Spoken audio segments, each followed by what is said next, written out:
What is up, everybody? Welcome to our top 25 series. We are back. We're talking Big Ten football. We got into Big Ten now. The Iowa Hawkeyes, they are back in the top 25, not on their offensive side. We'll talk about that, but on their defensive side, definitely for what they were able to do last year and with how good they're going to be this year. They're actually stacked there. Now, we're going to talk about last year's team, not a fun team to watch, but they performed okay. 10-4 out there. When you're talking about there, Kirk Ferentz had a 7-3 conference record, right? When we're talking about there, they did make it to the Big Ten championship game where they lost to Michigan, but their offense was not great, right? When we're talking about kind of what their recap was, and really with Kirk Ferentz is a hell of a coach with what he's able to put on the field. Deacon Hill played for them pretty much for the entire year after Cade McNamara got hurt. And they won that many games with Deacon Hill at quarterback, right? And that is really their mindset there.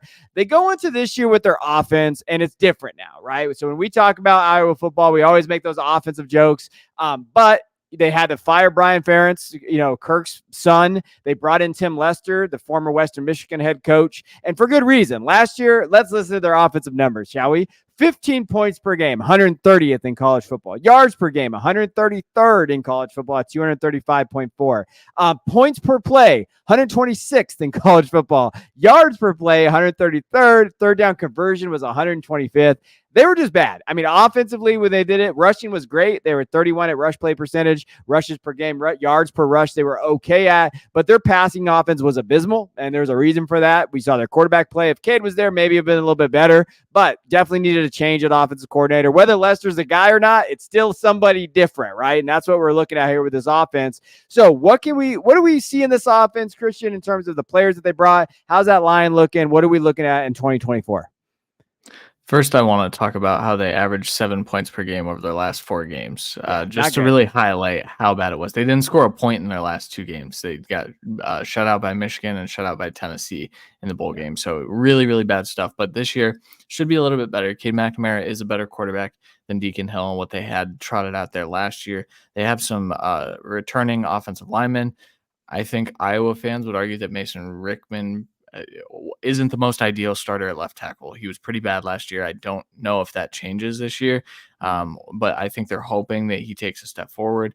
They don't really have, I think they will be quick to pull the trigger and kind of get him out of that lineup just with how bad he was last year. But the other returning starters, pretty good. Jennings, Dunker, good right tackle. Luke Lachey is their weapon, their one weapon that they have on offense.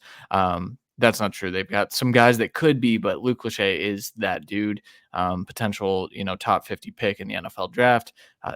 Iowa is tight end university at this point, and he's another one in that line. Addison Ostrenga as well is a good player. Caleb Brown at wide receiver, I think, coming in, transferring in from Ohio State, didn't quite see what we had hoped last year. I think, I know you had mentioned that there's a chance he's getting suspended, but I think maybe down the stretch, this is a critical component of this new offense. And then the running back room, it's always full of guys that have a ton of potential that I think could take a step forward. We haven't seen it in the previous regimes, but I think if this offense is to take a step forward, it's because those running backs have also improved and can kind of carry this offense down the field a little bit better, because that did not happen as much last year. Yeah, I mean, Caleb Brown, he got arrested and for a fake license and operated an SUV under the influence. And all the Iowa guys talk about that's usually a 1-game suspension out there in Iowa. That's like the precedent set. So you look at him being gone in that first game. We'll look at their schedule. Not a huge loss there. I do think Caleb Brown could be that guy, though. Like, Caleb did show potential and flashes, from Ohio State a couple years ago. He could give them that, right? Last year, I'm saying a wash. I'm just going to say that with that offense. It is what it is. And really, it revolves around Cade McNamara, right? And as a Michigan fan, I watched Cade for a little while. He's serviceable. Like, he is fine. Like, he's a serviceable guy there. I expect Luke Lachey to get 150 targets in this offense and then just kind of run through him. That's really what you're looking at with the Iowa offense here. Notable losses from last year. Eric All, he definitely was there. But again, injury, right? I put Caden Proctor on here, Iowa fans, because I know he was supposed to go there. Then he went to Alabama. Then he transferred back to Iowa, and now he's back in Alabama. But you needed a tackle, right? And I know that he wasn't there, and I know that it was screwed up what happened. He should be on Iowa. He shouldn't have been allowed to kind of flip-flop like that. But you definitely needed to address that tackle spot. So that is a loss. I think that if you would have had him, your offensive line would have been much better heading into the season where you could have used him. So he's a loss to me because I didn't see that fill there. I put Deacon Hill just as a shout out to Deacon Hill for carrying that team to the Big Ten championship. And Adonta Vines, really no huge losses for this program on the offensive side. Yeah, I mean Deacon Hill, bad football, but just very bad football player. Eric Hall was not. Eric Hall was a very good football player, so I do think that that's impactful. But like I just mentioned, Iowa's tight end university. There's another guy coming down the pike. We'll talk about here in a second. But they certainly are going to be able to fill that room. And Eric Hall only gave him that was 2 years, 1 year. He was only there for 1 year. I believe. And he was, I mean, he battled injuries as well. So I think that's kind of what we're looking at from a notable loss. I was laughing because you put Caden Proctor on here because you're right. That is a massive loss, even if he was only there for, a few hours, essentially. That is massive with what we talked about with the starting left tackle problem. Yeah. 100%. And Eric Hall, he battled injuries for his whole career. He was a Michigan fan. I watched it too. And you have Luke Lachey. That's it. And you got Gavin Hoffman coming. 2024 recruits here. Overall, 50th overall rank in the recruiting. Composite 32, so composite's a little bit better there. Overall, when you're looking at this, Gavin Hoffman is there. He's coming in 6'5", 220. He's a Kansas boy, and he's a tight end, number 12 tight end at the position. When you look at Will Nolan, again, they did address the tackle spot there. They get offensive linemen. Illinois kid out there, number 23 ranked tackle, 6'6", 275. Again, maybe gets out there early, right? And they do get guys like that they can kind of plug and play. Cody Fox, 6'4", 275, 19th interior offensive lineman there. Really what you're looking at is offensive lineman. That's really kind of what you're going through there. They did a pretty good job at talking about some other guys there. Reese Vanderzee, he's gone back and forth, 3 and 4 star, depending on what you're looking at. 247 on 3, have him differently there. 3-star, 247 on 3 for some reason has him as a 4. Xavier Williams coming to their running back position there, 6 foot 220. Again, they love their running backs at 6 foot 220. That's really what they look at, that area. Again, running backs to me, if I was recruiting you at running back, you're pretty good, in my opinion. KJ Parker as well. When I watched his tape, very explosive out there. Yeah, the highlight to me is the plethora of offensive linemen here. I think I talked about there's some returners, but I also don't think that offensive line played up to the standard that Iowa sets. Part of that was the bad quarterback play. I will attribute some of that blame there, but I think there's an opportunity for some of these kids to fight for positions. I think obviously they like to have guys waiting in the wings a little bit. But Will Nolan getting on the field this year and playing a meaningful role in this offense, taking a step forward, would not shock me one bit. And Gavin Hoffman probably not going to play a whole lot because of the depth in that tight end room, but we'll be talking about him in 3 years. So good recruiting class. He's coming. Gavin's coming right now. Cody Fox is a guy that he's a mean man when you watch his tape and stuff. He's one of those guys. He's an Iowa kid, and that's the guy that kind of stood out to me as I was going through these guys. As far as transfers, ranked 124th. They only had 4 transfers overall, and it was 4 offensive players, 2 quarterbacks. Jackson Stratton, Colorado State kid, really just depth there. Brendan Sullivan from Northwestern did okay. Jacob Gill from Northwestern as well, and Northwestern was fine last year, but you're not thinking of like top elite athletes from Northwestern offense.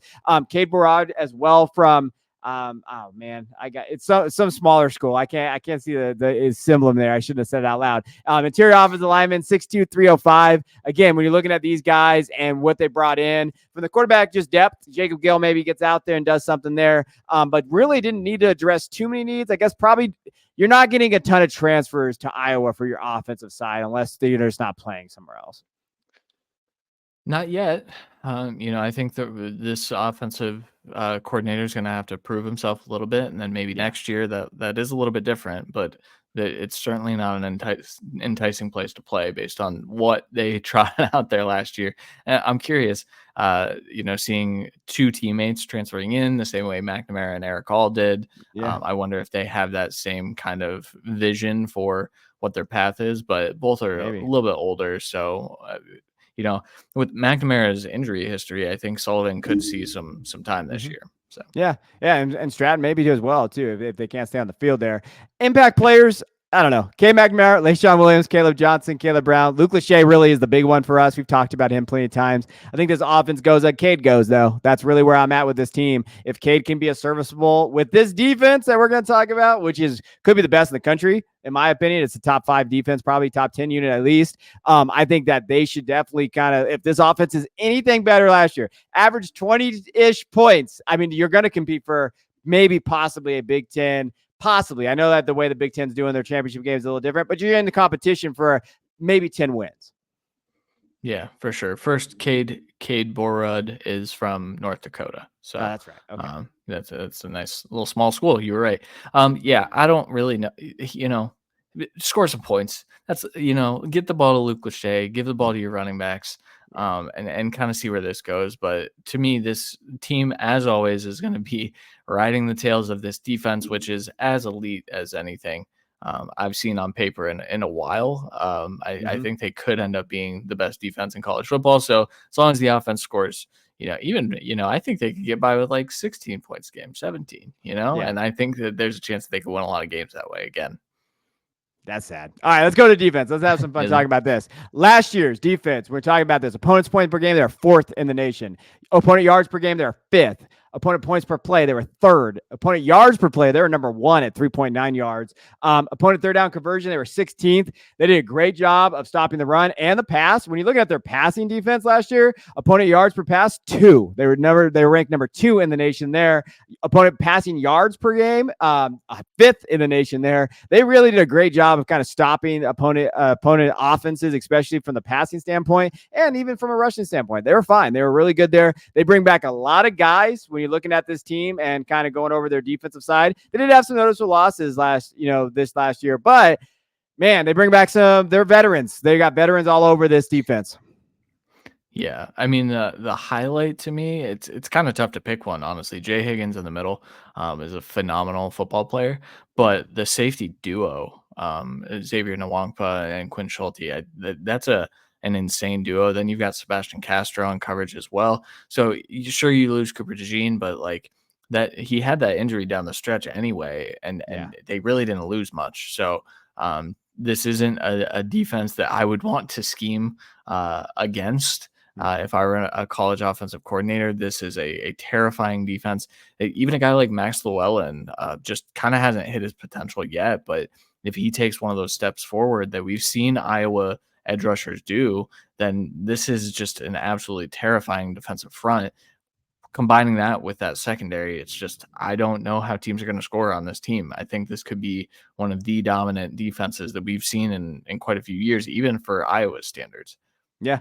And that's crazy thinking about some of those losses. Cooper DeJean, right? I know he was banged up, but he was definitely one of those guys that kind of this defense kind of ran through. He did have 5 pass deflections last year. He did have 2 interceptions there. I had to put Tory Taylor, it should be Tory Taylor out there. Yep. That's your boy from the Bears now. Like, he got drafted out there. I mean, you got to put him out there. Dude is phenomenal punter. Like elite punter, man. He's so good. Yeah, I mean, he was just elite there. He had 93 punts last year. That tells you about that offense. But the reason, the big part of this as well was like he put him in, negative field position for opposing offenses, and that's a real reason why there. So that was a loss, in my opinion, when you're looking at kind of this room. Logan Lee, Joe Evans, and Terrio Thompson, like guys that like they were there. Logan Lee had 3 sacks, 55 tackles last year. When you're looking at kind of Joe Evans, again, 46 tackles, had, the big thing for him, for Joe Evans, 9.5 sacks. So that was kind of like where he kind of stood out there. So they lose some guys, but they brought some guys on the other side. Yeah. DeJean's the highlight, but Tory Taylor is an impactful player to lose, especially if this offense doesn't take maybe even a small step forward. Tory Taylor was one of the best weapons in college football. And I know that sounds hyperbolic. It sounds a little crazy, but he was the way they were able to position this defense in ideal situations. That's valuable. And so I'm curious to see what their new punter does, if he lives up to Tory Taylor's legend. But to me, this isn't the worst group of players to lose. even with those two headliners there. Yeah, I'm glad you asked. So their new punter is Rise Dakin. Dakin, I don't know how to say his name. He's a freshman punter, and you know he's from Australia. So they brought back Tory Taylor from Australia. They got a pipeline of punters down there. We don't even need to know if he's good or not. He's from Australia. He's good. We mark it in there. Exactly. Iowa's grabbing those punters there. From the recruit standpoint, from a defensive side, again, this is probably where their value really was. And, you know, Derek Weiskopf out there, 6'2", 202, linebacker, Cam Buffington. If you guys look up these pictures, you will see that they are from Iowa and they look like Iowa linebackers. Joseph Anderson as well, really going after the edge. He was one of their big guys, 28th ranked edge rusher out there from St. Louis, 6'5", 210 there. Chima Chinike, I hope I said that right, 6'4", 240. Really big dudes on that edge that can maybe get some run. As you're looking at are there. Drew Campbell, too. Jalen Watson, guys like that. Very, very solid guys. And I did put Rise Dakin out there as a punter. Shout out to him from Pro Kick Australia. So that's where you're from. Very nice. Yeah, Iowa likes to rotate their players a ton, too. I mean, they will have their core group of players that play a lot of snaps, but to see some of these linebackers or edge rushers on the field this year would not be shocking at all, especially in those early season games where, you know, you can get these freshmen some run. You can see what you have with so many 4-star kids. I mean, a 6'4", 240 edge rusher coming in as a true freshman, that kid could be scary in a few years. And he's not even the best edge rusher that they recruited. So I'm excited to see what this class looks like in 3 years. But overall, they don't need any of these dudes to touch the field outside of Reese Dakin out there punting. The reason why Iowa does so well in the Big Ten historically, I know the conference and how they split it up, that definitely is part of the schedule. They recruit at a top 5 level on defense. Number one. And if you have a great defense, I don't care if you have the best offense in the world. We've seen Lincoln Riley's teams fail. We've seen all these things.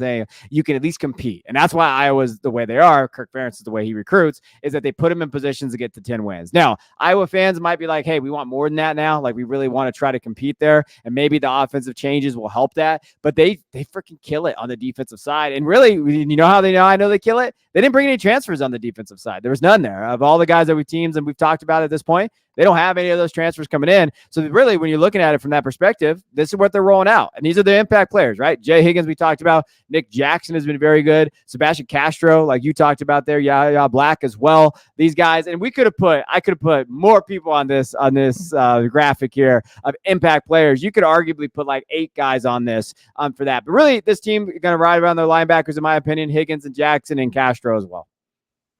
Yeah, I mean, like you said, you can put 8 players on here, and I can make an argument. I did a 2025 NFL mock draft, and Xavier Nwankpa made it into my first round after watching his film. So, and that's in the middle of a really, really good safety class and a really good defensive class. So, to me, there's just so many NFL guys on that side to where you look at the schedule and you say, man, I don't know if, I mean, I don't think they go to Ohio State and win, but I could see it because they've got the guys that can match up with players that are playing for Ohio State's offense. So this is an elite defense. I'm very, very excited to watch it.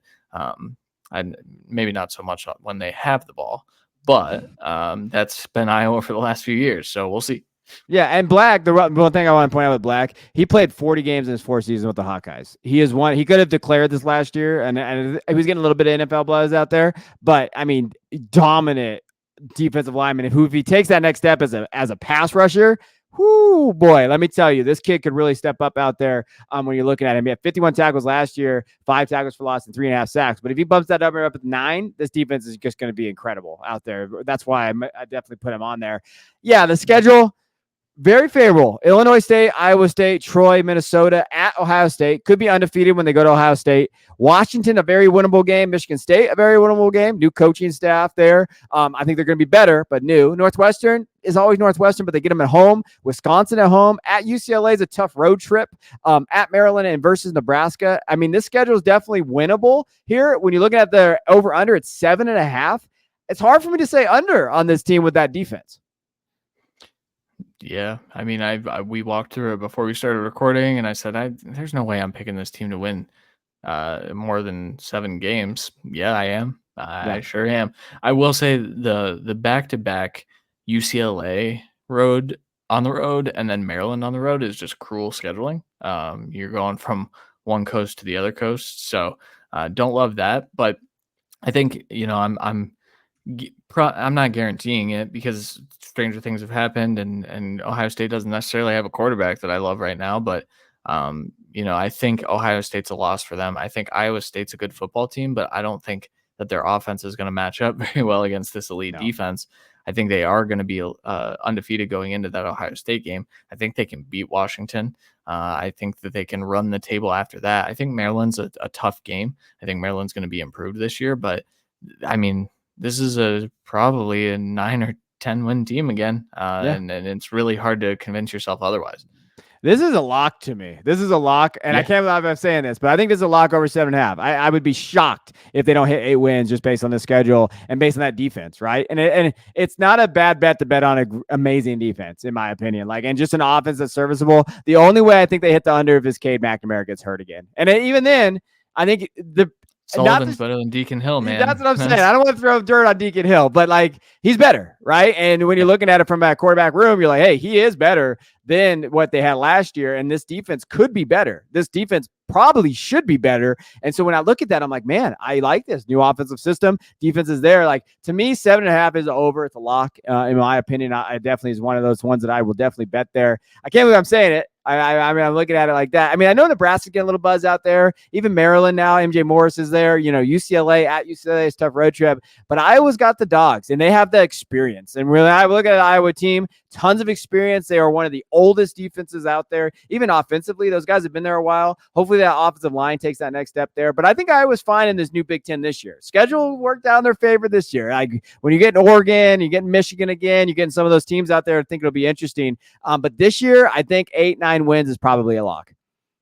Yeah, I will also lock that. I haven't said a lock yet on these top 25, so this is my lock over for Iowa. And to me, this is a college football playoff team. The more I look at this, I think this is a 10-win team, and I think 10 wins is getting you into the college football playoff in the new format, because I think that could be the Big Ten runner-up. And I think there's a chance that 3 Big Ten teams get in.